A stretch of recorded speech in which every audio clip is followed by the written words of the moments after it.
मेरा दूसरा सवाल ये है कि इतना बड़ा संग्रहालय करने में आपको क्या क्या संघर्ष करना पड़ा माधवराव सप्रे खड़ा करने के लिए? देखिए, पहले तो अपन ये समझें कि संग्रहालय की स्थापना का विचार है, उसका बीज कहाँ है। जी जी 80 के दशक में मध्य प्रदेश में 2 विश्वविद्यालयों में पत्रकारिता का पाठ्यक्रम आरंभ होता है। जी जी एक जबलपुर विश्वविद्यालय, जिसका नाम अब रानी दुर्गावती विश्वविद्यालय है जबलपुर, जी जी और एक सागर विश्वविद्यालय जो आज केंद्रीय विश्वविद्यालय है, डॉक्टर हरि सिंह गौर के नाम, वो भी महान दानी। जी उन्होंने 46 और 47 48 में महान अपना पूरी संपत्ति दान करके और वो विश्वविद्यालय कायम किया। ये 2 विश्वविद्यालय में पाठ्यक्रम आरंभ हुआ। जो पाठ्यक्रम संबंधी जो विद्वानों की समितियां और ये सब बनती हैं, उन्होंने ये तय किया कि मध्य प्रदेश में पढ़ाया जाए, क्योंकि पत्रकारिता कोई विषय नहीं है। जी जी पत्रकारिता एक ऐसा काम है जिसमें सारे विषय समाहित हैं। सबकी रिपोर्ट करना, सबकी समीक्षा करना, अच्छे को अच्छा कहना, बुरे को बुरा कहना, और होना क्या चाहिए ये बताना, पत्रकारिता ये तो काम है। जी और हर विषय उससे संबंधित होता है। तो जब ये होगा तो उसको अपनी परंपरा विरासत का भी ज्ञान होना चाहिए। जी तो इसलिए एक किताब ऐसी बने जिससे मध्य प्रदेश में पत्रकारिता के इतिहास पर प्रामाणिक सामग्री दी जाए। और फिर ये तो उस समय मैं नवभारत में नई दुनिया इसमें देशबंधु में काम करता था। जी जी मेरी पत्रकारिता की यात्रा जो 1970-71 में शुरू हुई थी जबलपुर में, उस समय में अंशकालिक पत्रकार के तौर पर रात की ड्यूटी किया करता था। जी जी लेकिन 1974 में जब मैं वहाँ से भोपाल आया तो यहाँ उन्होंने हमारे जो उसके प्रधान संपादक थे मायराम सुरजन जी, बहुत अद्भुत विलक्षण पत्रकार और संचालक भी थे वो समाचार पत्र की अपने। लेकिन दुर्भाग्य ये था कि पैसे की हमेशा उनके पास एक समस्या रहती थी, लेकिन उनका मानस बहुत वो था। और देशबंधु को तो ग्रामीण पत्रकारिता का आदर्श माना जाता है हिंदुस्तान में। तो मायाराम जी का आदेश हुआ कि वो भोपाल छोड़ो ये नौकरी। समय में जवाहरलाल नेहरू कृषि विश्वविद्यालय जबलपुर उसमें नौकरी भी करता था दिन में। जी तो वो पढ़ने के लिए जरूरी था मेरे लिए। मैं दिन में नौकरी करता था, रात में जो रात्रिकालीन कॉलेज था वहाँ एक NES नवीन विद्या भवन का, उसमें मैंने पढ़ाई पूरी की। अपनी पढ़ाई पूरी की तभी यहाँ देशबंधु खुल गया। तो उन्होंने कहा कि जाके अब यही काम करना है। तो घर परिवार ने पूछा था तुम्हारा मन जिस काम में लगे। वो तो लकीर के फकीर जो नौकरी होती है वो जमती नहीं थी, वो मैं असहज रहता था उसमें। तो छोड़ दी नौकरी, भोपाल आ गए। तो पूर्णकालिक पत्रकारिता 1974 में शुरू हो गई। ये करते समय एक विशेषता रही दूसरों में, हम एक भिन्नता कि हम पत्रकारिता तो करते थे। जी जी तो उसमें 2 तरह की ड्यूटियाँ उस समय होती थी। एक तो वो जो डेस्क की ड्यूटी और एक होती रिपोर्टिंग की ड्यूटी। जी जी तो डेस्क की ड्यूटी में हमारे पास समय भी रहता था, रेफरेंस भी हमारे पास थे, घर में पढ़ा लिखा ही बहुत था, तो कुछ ना कुछ लिखते रहते थे। और ऐसे जब छोटे छोटे निबंध लिखते थे तो अखबार में छपते भी थे। जी उसके और उसमें मेरे विषय में पत्रकार और पत्रकारिता भी होती थी। जी किसी अखबार पर भी टिप्पणी लिख दी, पत्रकार पर टिप्पणी लिख दी, या कोई और प्रसंग ऐसा निकला जो पत्रकारिता से सीधा संबंध है, उस पर टिप्पणी लिख दी। वो छपा करती थी, एक छवि बनी थी कि ये लिखने पढ़ने वाले व्यक्ति हैं। और इस तरह के उसमें अध्ययन है। तो मध्य प्रदेश हिंदी ग्रंथ अकादमी के संयुक्त संचालक थे, बाद में संचालक रहे, बहुत नामी संचालक रहे, डॉक्टर शिव कुमार अवस्थी। उन्होंने हमको किताब का काम सौंप दिया। ये बात है 1982-83 की। मध्य प्रदेश में पत्रकारिता का इतिहास। जी मध्य प्रदेश बहुत बड़ा, सबसे बड़ा राज्य था उस समय। छत्तीसगढ़ भी मध्य प्रदेश के हिस्सा था। उसी में तो अलग अलग जो अंचल थे हमारे यहाँ के, जैसे छत्तीसगढ़ का काम हमने स्वराज प्रसाद त्रिवेदी जी को सौंपा। विंध्य प्रदेश वाला हिस्सा जो रीवा वाला, उसका काम हमने उनको श्रीवास्तव जी को सौंपा। ऐसे अलग अलग राजेश बादल और राजेश बादल और गंगा प्रसाद ठाकुर महाकौशल का। जी जी तो ये सारे काम करते हुए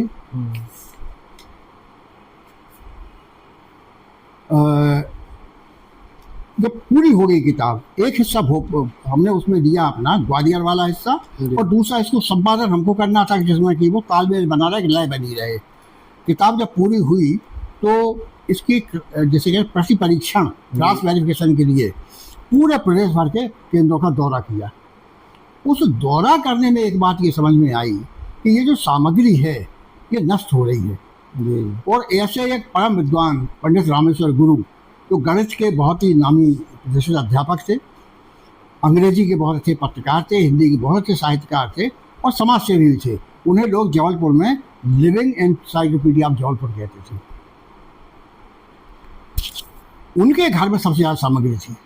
तो गुरुजी ने भी ये चिंता जाहिर की। हमने कहा ये तो टूट रही है, अब क्या करोगे, इसको कैसे बचाएंगे, कैसे इसको सुरक्षित से सरकार को कहना नहीं, सरकार को कोई चीज़ न अच्छी खासी चीज़ सरकार को दो नष्ट हो जाएगी। जी जी विश्वविद्यालय के दे दो तो कह लगा अब जो विश्वविद्यालय है अक्षर शस्त्रों के अड्डे हैं, अब उन्हें विद्या का उनसे ज़्यादा संबंध नहीं है। तो फिर क्या किया जाए? कह लगा कि ऐसा क्यों नहीं करते, तुम्हारी रुचि है इस काम में, तो इसको एक संस्था ऐसी बनाओ कि अपन एक छत के नीचे से इकट्ठा कर लें। और शर्त ये रखी उन्होंने कि ये लाइब्रेरी चाहे नहीं चलना चाहिए, कोई चीज़ इशू नहीं करोगे।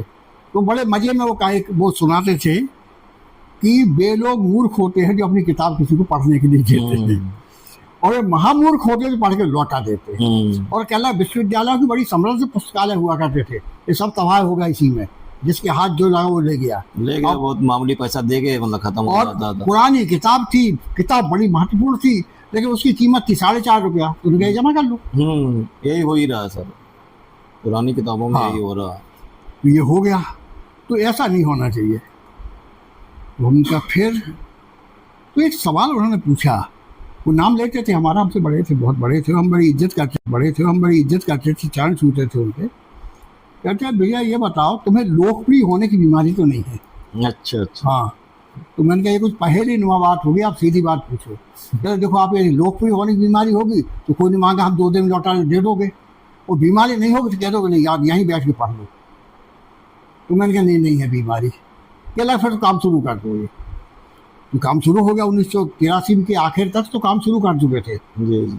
यहाँ एक संतोष कुमार जी शुक्ल थे, वो मध्य प्रदेश के जनसंपर्क विभाग में बाद में एडिशनल डायरेक्टर हुए और वो मध्य प्रदेश शासन में उपसचिव भी हुए, और बड़े पढ़ने लिखने वाले व्यक्ति।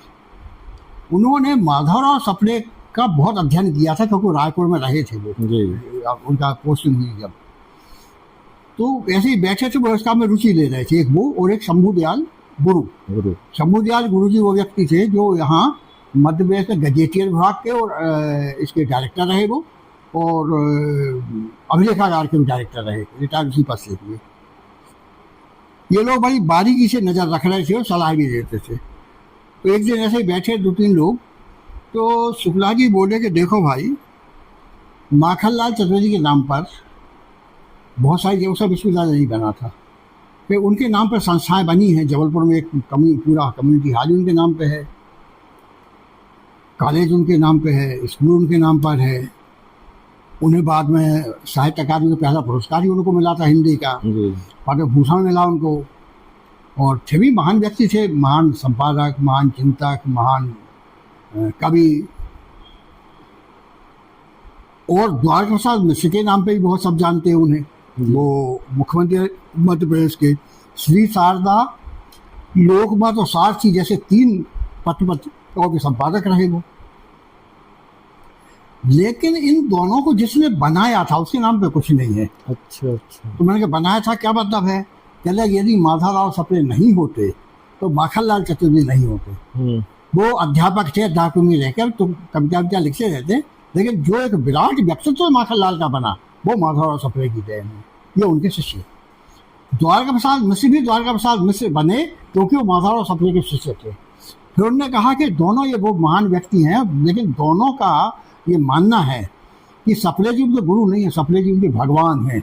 उनके कमरों और की तस्वीर नहीं होती, सिर्फ सप्रे जी की तस्वीर होती है, तो उनके नाम पर कुछ नहीं है। सप्रे जी दमोह जिला है बुंदेलखंड में, इसके पथरिया गांव उनका जन्म स्थान है। तो अपन को भी आज जमी, तो ये ऐसे इसका सप्रे संग्रह का नाम सप्रे जी के नाम पे हो गया। बड़ा सप्रे जी को लोग जानते नहीं है ठीक से। हिंदी की पहली मौलिक कहानी एक टोपी और मिट्टी सप्रे जी ने लिखी। हिंदी में समालोचना शास्त्र का विकास माधवराव सप्रे की देन है। हिंदी में अर्थशास्त्री शब्दावली माधवराव सप्रे ने तैयार की, जो एक विज्ञान को हिंदी विज्ञान कोश की योजना बनी थी, काशी नागरी पिछाड़ी सभा में। और चौथा बड़ा कंट्रीब्यूशन ये है कि उन्होंने ऐसी प्रतिभाओं को, होनहार प्रतिभाओं को पहचाना, उन्हें सही दिशा में आगे बढ़ाया। शेर गोविंद दास से उन्होंने कहा सीधे, भाई तुम्हारे पास इतनी दौलत है कि 7 पीढ़ियों तक तुम बैठ के खाओ, कुछ मत करो, खबर और उन्हीं जो पैसा था खत्म नहीं होने वाला है, इतना पैसा तुम्हारे पास, इसको किस हिंदी काम में लगा, तुम्हारी रुचि है हिंदी में। तो शेर गोविंद दास जी आनंद हिंदी सेवी ग्रुप में क्या नाम हुआ उनका।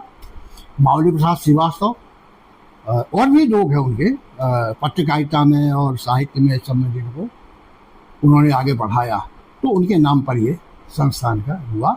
और 19 जून ये सप्रे जी का जन्मदिन होता है। 1984 में सप्रे संग्रहालय की स्थापना हो गई और पहली सामग्री जो आई वो गुरु जी के यहाँ से आना शुरू हुई। मतलब एक साथ सब नहीं दिया उन्होंने, जी थोड़ा परख के दिया, देख के। फिर कोई आज तो से जाके देख के आना वहाँ क्या हो रहा है, क्या कर रहा है, कैसे कर रहे हैं। तो जब पूरा इत्मीनान हो गया उन्हें कि नहीं ये लोग सही हाथों में हमें अभी सामग्री दे रहे हैं, तो सारी सामग्री उनकी आ गई है। ऐसे सप्रे संग्रहालय बन गया। और सप्रे संग्रहालय के बनने के बाद जो लोगों से संपर्क की यात्रा शुरू हुई, जी हम लोग के पास पैसा नहीं था, पैसा आज भी नहीं है। जी यदि अभी 10,000 जरूरत पड़ जाए तो हमारे पास मुश्किल से उतना पैसा हुआ कि खाता चलता रहे। जी लेकिन 24 घंटे का समय दें आदमी, हम तो 10,000 आ जाएगा, कोई ना कोई दे जाएगा। तो ये हमने भरोसे की एक पूंजी कमाई। उस भरोसे की पूंजी का फायदा ये हुआ कि आप देखें, ललित निबंध में एक बहुत बड़ा नाम है डॉक्टर कृष्ण बिहारी मिश्र, कोलकाता वाले। वैसे उनका सबसे बड़ा काम माना जाता है हिंदी पत्रिका नाम किताब, क्योंकि वो उनका जो शोध प्रबंध था कोलकाता की हिंदी पत्रिका को लेकर, जिसे क्लासिक कोटि का माना गया, तो उसके कारण भी नाम था उनका। उनके घर में बहुत सारा सामग्री थी। कोलकाता में कितनी सारी संस्था, कितने सारे विश्वविद्यालय हैं, लेकिन वो सामग्री उनकी सप्रे संग्रहालय भोपाल आई। तो उन्हें भरोसा था कि हम ये करेंगे। नारायण दत्त जी उतना गुणी संपादक, मैंने नाम बड़े बड़े हो गए हिंदी से पत्रिका में, लेकिन जो गुणी संपादक नारायण दत्त जी है वो कोई नहीं हुआ दूसरा। उनके यहाँ सामग्री आ गई। जगदीश प्रसाद चतुर्वेदी दिल्ली में बहुत बड़ा नाम था ये, और ये तो आज़ादी के बाद के सालों में दिल्ली के सबसे महत्वपूर्ण पत्रकारों में से एक रिपोर्टर थे। उनकी सारी सामग्री यहाँ आई। तो आचार्य श्री रंजन सूर्यदेव पटना की, उनकी सामग्री यहाँ आई, वो संस्कृत से बड़े विद्वान थे। तो आप देखेंगे कि देश के कोने कोने से धर्मी भारती का पूरा पुस्तकालय यहाँ आ गया। आगरा से चिरंजीव पुस्तकालय यहाँ आ गया, पूरा 100 साल चला वहाँ, उसके बाद यहाँ आ गया वो। तो एक भरोसे की जो पूंजी थी, लोगों को ये था कि इनका उद्देश्य पवित्र है, लेकिन इनके तौर तरीके भी पवित्र हैं। यहाँ से कोई चीज़ नष्ट नहीं होगी, कोई चीज़ यहाँ से बाहर नहीं जाएगी, कोई चीज़ बिकेगी नहीं। ऐसा करके तो वो जो भरोसा कमाया था, उसमें देश के कोने कोने से सप्रे संग्रहालय खजाना भरने के लिए कम से कम 500 परिवारों ने अपना जो संग्रह था वो यहाँ सप्रे संग्रह भेंट किया। उन्हीं के नाम से आपने प्रवेश करते देखा होगा कि नाम की सूची टंगी हुई है। हम तो कल नहीं होंगे, लेकिन किताब होगी यहाँ, और पढ़ने वाला जो हमारा शोध छात्र आएगा वो देखेगा कि किताब कहाँ से आई है। ये जरूरी काम था। तो हम उनके नाम को और उनके नाम के भरोसे उन्होंने साहित्य संग्रह 2 पीढ़ी 3 पीढ़ी का संग्रह जिनके पास था। मैं नवभारत का संपादक रहा हूँ और प्रभावी संपादक था। यदि मैं इस काम में लग जाता कि भाई 10,000 रुपये देना, तो 1 मिनट नहीं लगता लोगों आराम से आ जाता। लेकिन जिसके घर से हम 2 पीढ़ी 3 पीढ़ी का सामान निकालते हैं ना, कई जगह 9-10 सिक्का लगे। आज माखनलाल जी के सारा सामान सप्रे संग्रहालय भोपाल में रखा हुआ है। शेर गोविंद दास की लाइब्रेरी यहाँ आ गई। तो ये सब चल रहा है। तो आज ये हम लोग तो सार्वजनिक मानते हैं, हमारे माता पिता एक सीख देते थे, कभी भी कर्ता होने का भ्रम मत पालना। ये भगवान की कृपा है कि उसने तुम्हें किसी अच्छे काम के लिए निमित्त बना दिया, तो निमित्त की तरह काम करो, अहंकार मत पालना कि हमने कर डाला। लोग भरोसा भी करते हैं, लोग हमसे जुड़ते भी हैं। और अच्छी बात यह है कि जिस लक्ष्य, जिस उद्देश्य को लेकर सप्रे संग्रहालय बना था, उसकी एक पैमाना उसका ये भी होता है कि 1,66,222 किताबें, लगभग 30,000 शीर्षक समाचार पत्र पत्रिकाओं की फाइलें जी जी ये संग्रहशाला में जमा है, ये सफेद संग्रहालय में जमा है। और लगभग 10,000 तो चिट्ठियाँ हमारे पास लोग अलग अलग, जी जी मतलब राहुल संकीर्तन के पत्र भी हैं 100 से ज़्यादा। तो ये जो पूंजी है, धरोहर है, गजेटियर हैं, पहले अंग्रेजों के ज़माने में एनुअल रजिस्टर बनता था, उनका छपती थी किताब, जी जी उसमें साल भर की प्रमुख घटनाएं होती थी, वो भी रिसर्च की दृष्टि से बहुत महत्वपूर्ण है। जी जी स्वतंत्रता संग्राम और स्वतंत्रता सेनानियों और भारत की महान विरासत, महापुरुषों के बारे में तो हिंदुस्तान में शायद सबसे अच्छे जो 10-5 केंद्र होंगे, उनमें से एक सफेद संग्रहालय भोपाल है।